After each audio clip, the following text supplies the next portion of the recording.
Maligayang pagbabalik sa Rex Recap. Sa video na ito, ibabahagi ko sa inyo ang action and thriller movie, na pinamagatang Kill 'Em All 2, na ipinalabas noong 2024. Nagsisimula ang kwento sa pagpapakita ng mga kilos ng isang dating CIA agent na si Philip na pumapatay ng 12-dosenang miyembro ng mafia. Lumalabas na ang dahilan kung bakit pinapatay ni Philip ang mga miyembro ng mafia ay dahil pinatay nila ang kanyang asawa. Sa puntong iyon, nagiging malinaw na madaling tinalo ni Philip ang mga kalaban, kasama na ang boss ng mafia na si Dimitri. Pagkalipas ng 7 taon, sa isang lungsod sa Italia, makikita si Philip na nag-aalmusal sa isang kafe kasama ang kanyang anak na si Vanessa. Lumalabas na nagpasya si Philip na lumipat sa Italia at manirahan kasama si Vanessa matapos niyang patayin ang grupo ni Dimitri sa Amerika. Bukod pa rito, si Vanessa ay hindi isang ordinaryong tao dahil nagtatrabaho siya ngayon sa isang intelligence agency. Habang nag-e-enjoy sila sa kanilang almusal, biglang napansin ni Philip na may mga taong nagmamanman sa kanila. Dahil dito, mabilis niyang sinabi kay Vanessa na maging handa dahil maaaring may gulong mangyari. Pagkatapos niyang sabihin ito, nilapitan ni Philip ang isang kahina-hinalang tao habang nagkukunwaring o-order ng kape. Tama nga ang hinala niya, dahil bigla siyang inatake ng tao, na nagdulot ng gulo. Matapos niyang mapabagsak ang kalaban, napansin ni Philip na may isang tao sa likod ni Vanessa na magpapaputok na sana ng baril. Sa kabutihang palad, nakaiwas si Vanessa. Agad na nagtangkang tumakas sina Philip at Vanessa sa isang likurang eskinita, ngunit hinabol sila ng 2 tao na nakamotorsiklo. Nauwi ang habulan sa isang pamilihan ng isda kung saan napilitang lumaban sina Philip at Vanessa. Sa huli, natalo nila ang 2 umaatake. Dahil sa lumalalang sitwasyon, sinabi ni Philip kay Vanessa na hintayin siya sa pantalan habang siya naman ay bumalik sa kanilang apartment para kunin ang mga sandata. Matapos kumalma ang sitwasyon, nalilito pa rin si Philip kung sino ang mga umatake sa kanila at kung sino ang nag-utos sa mga ito. Makalipas ang kaunting sandali, nakarating si Philip sa kanilang tirahan at mabilis na kinuha ang mga mahahalagang kagamitan at armas bilang paghahanda sa posibleng muling pag-atake. Kasabay nito, dumating ang mas marami pang mga kalaban na naghanap sa kanya, kaya nagkaroon na naman ng labanan. Sa kabila nito, nagtagumpay si Philip na patayin silang lahat at nakuha pa niya ang isang telepono mula sa isa sa mga umaatake. Hindi nagtagal pagkatapos magkita ni Philip at Vanessa, na matagal nang naghihintay sa kanya. Tinanong ni Vanessa kung sino ang mga taong iyon at kung tapos na ang lahat. Gayunpaman, sinabi ni Philip na hindi niya alam at maaaring ito pa lamang ang simula. Dinala ni Philip si Vanessa palayo roon upang bisitahin ang isang kaibigan na nakatira sa isang baryo. Habang nasa biyahe, iniabot ni Philip ang cellphone na nakuha niya kanina at hiniling kay Vanessa na tingnan ito. Sa kasamaang palad, hindi niya ito ma-unlock at ang tanging nakita niya ay larawan ng ama ni Philip na nakaset bilang wallpaper. Dahil sa natuklasan, inakala ni Vanessa na ang mga umatake sa kanila ay posibleng mga dating kaaway ng kanyang ama. Ngunit hindi matandaan ni Philip ang lahat ng kanyang mga kaaway dahil nakapatay na siya ng daan-daang tao noon. Nagdesisyon si Philip na magpahinga muna sa isang motel bago ipagpatuloy ang kanilang paglalakbay patungong baryo kinabukasan. Kinabukasan, ipinagpatuloy ni Philip at Vanessa ang kanilang biyahe patungo sa tahanan ng kaibigan ni Philip na nakatira sa baryo. Pagdating nila, sinalubong sila ng kanyang kaibigan na si Gobble, na siyang punong barangay doon. Ipinaliwanag ni Philip na pumunta siya sa baryo upang magtago dahil may mga taong humahabol sa kanya na hindi niya kilala. Pagkarinig nito, biglang humingi ng tawad si Gobble at ipinaliwanag na 2 araw ang nakalipas, may dumating na grupo ng mga tao sa baryo. Pinamunuan ang grupo ng isang lalaking nagngangalang Vlad, na agad na kumuha ng ilang mamamayan bilang bihag at may ilan ding pinatay. Matapos kunin ang mga bihag, tinawag ni Vlad si Gobble at hiniling na isiwalat kung nasaan si Philip. Noong panahong iyon, dahil sa takot na may mas marami pang mapatay, napilitang sabihin ni Gobble na nasa lungsod si Philip. Ibinunyag na si Vlad ay ang nakatatandang kapatid ni Dimitri, ang pinunong mafia na pinatay ni Philip noon. Pagkarinig sa lahat ng ito, napagtanto ni Philip na ang humahabol sa kanya ay si Vlad, ang nakatatandang kapatid ni Dimitri, na naghahangad ng paghihiganti. Gayunpaman, kahit na ibinunyag ni Gobble ang kanyang kinaroroonan, hindi ito ikinasama ng loob ni Philip dahil alam niyang mabuting tao si Gobble at tunay na nagmamahal sa kanyang mga mamamayan. Makalipas ang kaunting oras, nagpaalam sina Philip at Vanessa dahil si Philip na ngayon ang siyang maghahanap kay Vlad. Pagkatapos, lumipat ang eksena kay Vlad na binisita ng kanyang kanang kamay na si Kaz. Sa oras na iyon, ipinaalam ni Kaz kay Vlad na nabigo ang mga taong ipinadala nila na patayin sina Philip at Vanessa, at kapwa silang nakatakas ng walang iniwang bakas. Nang marinig ito, iniutos ni Vlad kay Kaz na magtipon ng mas maraming tauhan at anuman ang mangyari, kailangan nilang patayin sina Philip at Vanessa. Isang oras ang lumipas, binisita nina Philip at Vanessa ang isang matagal ng kaibigan mula sa CIA na si Hallman. Doon, sinabi ni Philip kay Hallman na siya ay hinahabol ni Vlad na nais maghihiganti sa pagkamatay ni Dmitry 7 taon na ang nakararaan. Kasabay nito, ang dahilan niya sa pagbisita kay Hallman ay upang itanong kung alam nito kung nasaan ang himpilan ni Vlad at kung sino talaga si Vlad. Ipinaliwanag ni Hallman na si Vlad ay isa ring pinuno ng isang sindikato na may maraming tauhan, at ang kanyang himpilan ay nasa isang marangyang bilya na hindi kalayuan sa lungsod. Bukod pa rito, ang tanging paraan upang tuluyang mapabagsak si Vlad ay sa pamamagitan ng pagnanakaw ng lahat ng kanyang pera na naipon bilang Bitcoin. Ayon kay Hallman, si Vlad ay may humigit kumulang $500 milyong na halaga ng Bitcoin, at nakaimbak ang datos sa isang flash drive na itinatago sa isang pribadong bangko. Kaya, kung magawa ni Philip na nakawin ang flash drive, tuluyang babagsak si Vlad at magiging madali para kay Philip na tapusin siya. Sa huli, pumayag sina Philip at Vanessa na nakawin ang flash drive, ngunit kailangan muna nilang planuhing mabuti ang kanilang estratehiya. Sa madaling sabi, dinala ni Hallman sina Philip at Vanessa sa isang marangyang hotel upang talakayin ang kanilang plano doon. Lumalabas na ang hotel ay hindi kalayuan sa pribadong bangko kung saan nakatago ang flash drive ni Vlad. Sa oras na iyon, iminungkahi rin ni Hallman na pasukin na agad nina Philip at Vanessa ang bangko, marahil sa gabing iyon. Gayunman, tumutol si Philip lalo na't hindi pa nila alam kung aling vault ang naglalaman ng flash drive. Kaya't nagpa siya si Philip na pag-isipang mabuti ang plano kasama si Vanessa, at sa ngayon, kailangan muna nilang magpahinga. Nang hapon na iyon, muling nakita sina Philip, Vanessa, at Hallman na tinatalakay ang kanilang plano. Sa sandaling iyon, nagkaroon ng ideya si Vanessa na magkunwaring mag-deposit siya ng isang bihirang diamante sa bangko, na automatikong magtutulak sa manager ng bangko na dalhin siya sa vault kung saan doon ilalagay ang diamante.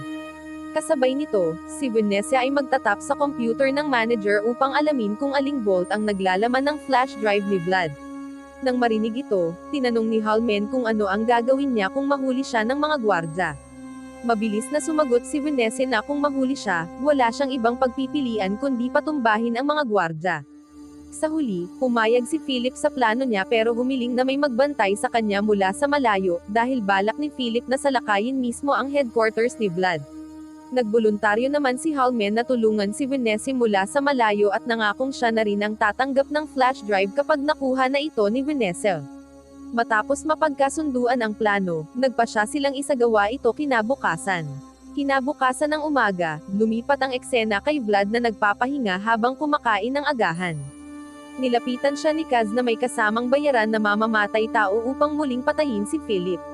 Ngunit bago simulan ang trabaho, humiling ang mamamatay tao ng bayad muna dahil natatakot siyang hindi siya bayaran ni Vlad pagkatapos.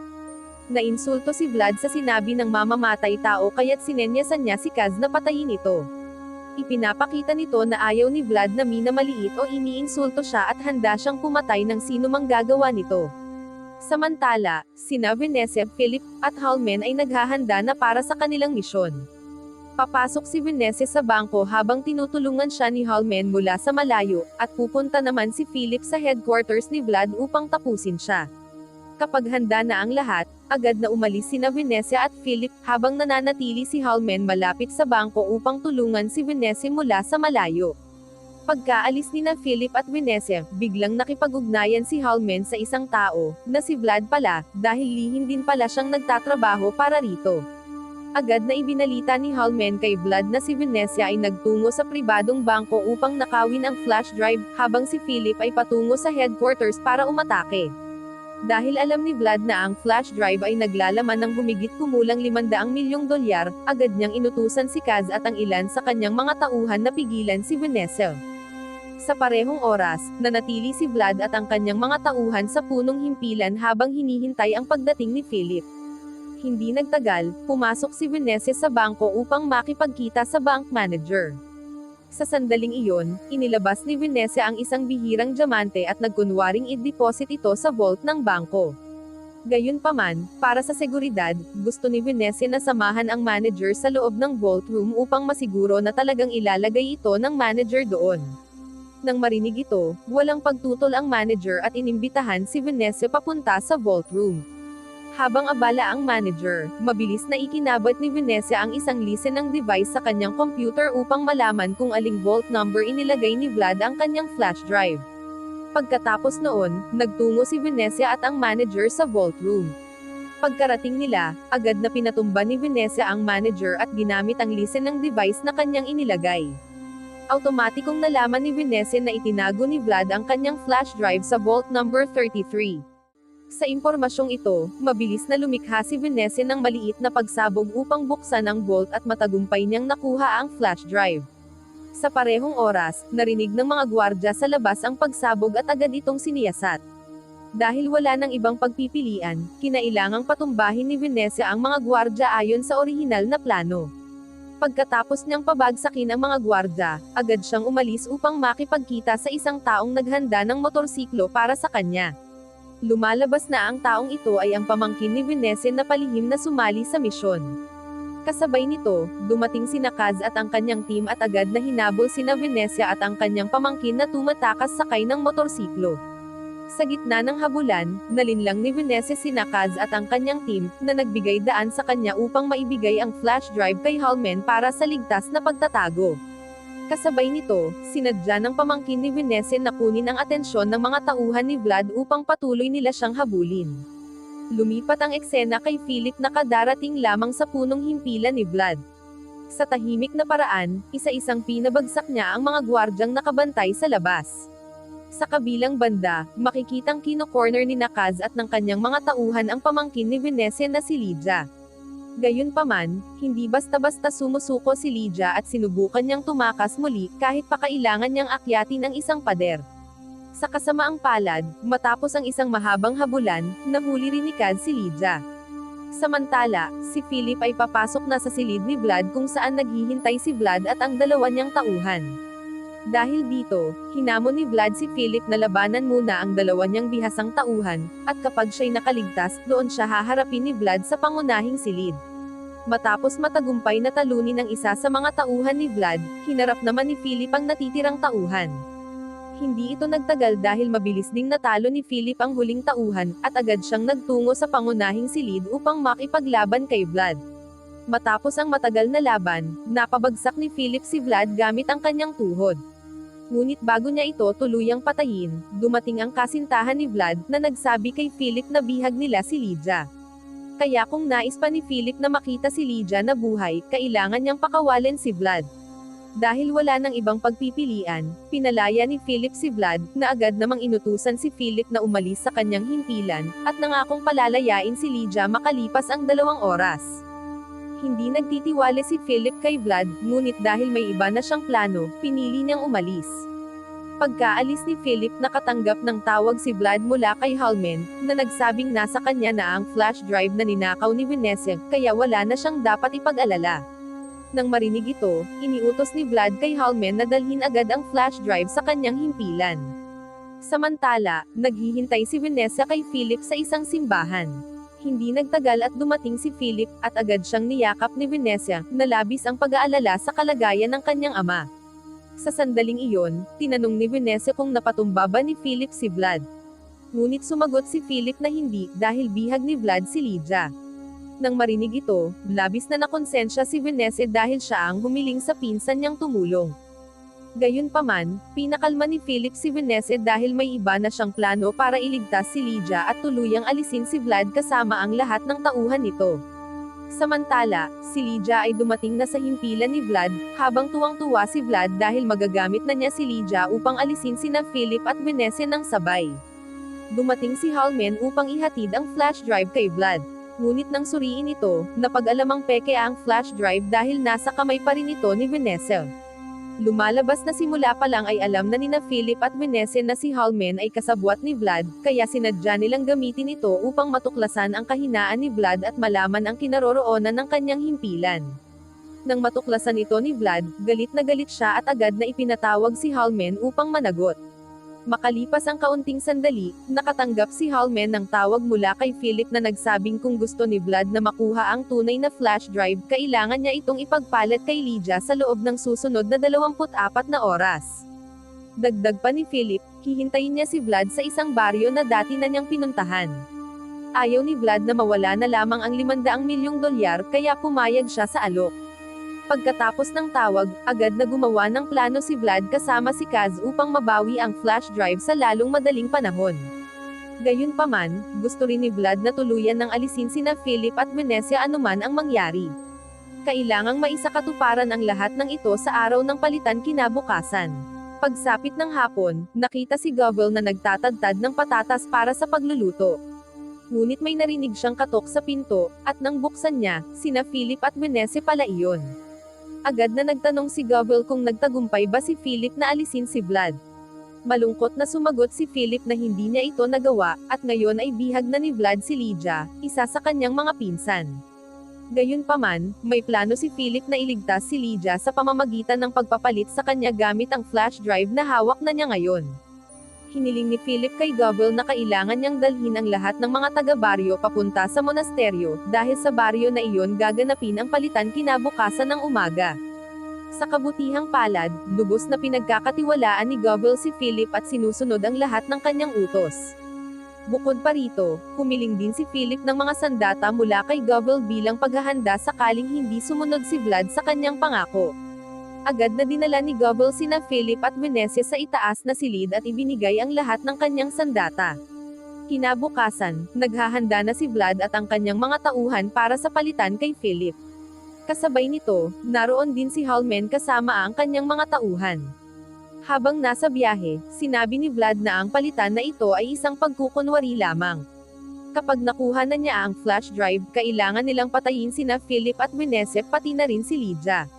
Sa madaling sabi, dumating sina Vlad at ang kanyang mga tauhan sa nayon, na tahimik dahil inilikas na ni Govel ang lahat ng mga residente patungo sa isang monasteryo. Wala nang ibang pagpipilian, agad na tinatakot ni Vlad si Lydia habang sinisigaw ang pangalan ni Philip. Maya-maya, dumating si Philip na mag-isa dala ang flash drive. Ngunit hindi alam ni Vlad na nakapwesto na si Venezia at handa nang bumaril mula sa malayo. Sa mga sandaling iyon, hiniling ni Philip na palayain muna si Lydia bago niya ibigay ang flash drive. Gayunpaman, agad na tumanggi si Vlad at iginiit na ibigay muna ni Philip ang flash drive bago niya palalayain si Lydia. Ayaw nang palawakin pa ni Philip ang usapan kaya't inihagis na lamang niya ang flash drive. Agad namang sinuri ng mga tauhan ni Vlad ang flash drive at napatunayang ito nga ay totoo. Matapos makuha ang flash drive, nanumpa si Vlad na hinding-hindi niya palalayain si Lydia hanggat hindi papatay sina Philip at Venezia sa harap niya. Kalma lang si Philip na inaasahan na ang ganitong pangyayari, kaya't nagbigay siya ng senyales kay Venezia, na naging hudyat ng isang putukan. Matapos mapabagsak ang mga tauhan ni Vlad, nakipagduelo si Philip kay Kaz habang si Venezia naman ay nakipaglaban kay Hallman. Sa matinding labanan, sa wakas ay natalo ni Philip si Kaz at tinulungan niya si Venezia na pabagsakin si Hallman. Nang wala na si Hallman, nilapitan ni Lydia sina Philip at Venezia, na malaya na sa kamay ni Vlad. Sa sandaling iyon, mabilis na sinabi ni Lydia na tumatakas si Vlad papunta sa may monasteryo, ngunit sugatan na siya matapos tamaan ng bala sa naunang labanan. Hindi inaasahan, sinadyang hindi habulin ni Philip si Vlad dahil sigurado siyang papatayin ito ng mga taga-nayon sa lalong madaling panahon. Patuloy na tinangkang tumakas ni Vlad kahit malubha ang kanyang mga sugat, at nang marating niya ang harap ng monasteryo, hindi na niya kayang maglakad at bumagsak. Sa sandaling iyon, dumating si Govel kasama ang lahat ng taga-nayon at agad nilang inatake si Vlad ng marahas. Ginawa nila ito dahil sa mga kasamaan na ginawa ni Vlad sa kanila noon. Kinabukasan, nagdiwang sina Philip Venezia, at ang buong nayon sa kanilang tagumpay laban sa mga tauhan ni Vlad. Sa panahong iyon, sinabi ni Venezia kay Philip na kinopya niya ang flash drive ni Vlad na naglalaman ng 500 milyong dolyar na Bitcoin. Balak ni Vinesse na gamitin ang pera upang paunlarin ang nayon para sa mas masaganang kinabukasan. Labis itong ikinatuwa at ipinagmalaki ni Philip. Wow naman! Doon nagtatapos ang pelikula mga idolo, salamat sa inyong panonood.